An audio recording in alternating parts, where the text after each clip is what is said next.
Dr. Sportelli, always a pleasure to do TV with you. You know I love being here, Doc. And so, what was your biggest takeaway from the show? I love Dr. Huang's story. Number one, because I related to it a little bit because, I'm going to tell you guys something. I didn't go to med school until I was 30. I'm going to age myself here. I was 30 years old when I set foot into medical school and I had prior careers. So it was a late career choice and it was a big decision. So I really related to that story. And then when I left when I graduated medical school, I went into family medicine. And then I said, this isn't for me. I'm going to go into psychiatry, which was actually a really troubling decision for some of my peers and loved ones and family members that didn't understand what I was doing. So I really related to her story. Now, as a father, currently to 3 young boys, we're always telling our kids to follow your passion, right? Follow your passion.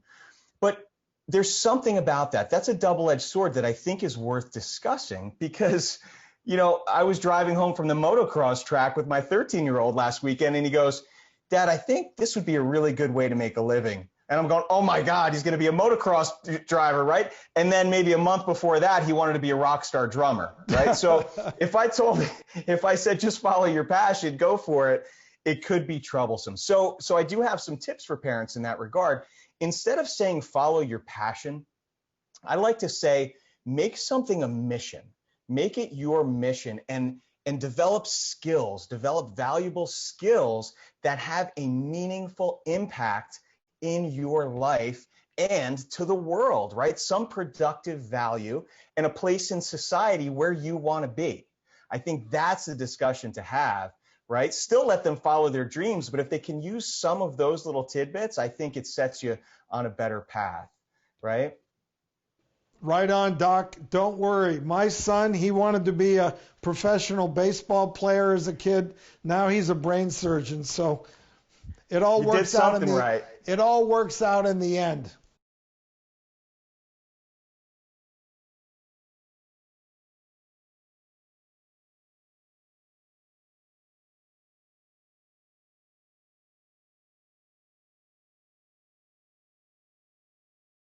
The global pandemic has changed our lives. We've been through so much. As vaccines roll out, there is hope for you and hope for the future. I'm finally going to get my vaccine. Through these challenging and historical times, the doctors have been by your side. This is why we went to medical school. This is why we're here. All May will give you the inside track on health and wellness. Today I've been granted exclusive access to get a behind-the-scenes look at COVID contraband. So you can get back to the life you deserve. We hope that today we inspired you all to be better because we will get through this. It's time to take your power back. It is getting better. There is hope. Love it. I think I can. I can get there. You betcha. Absolutely. The doctor is now more than ever.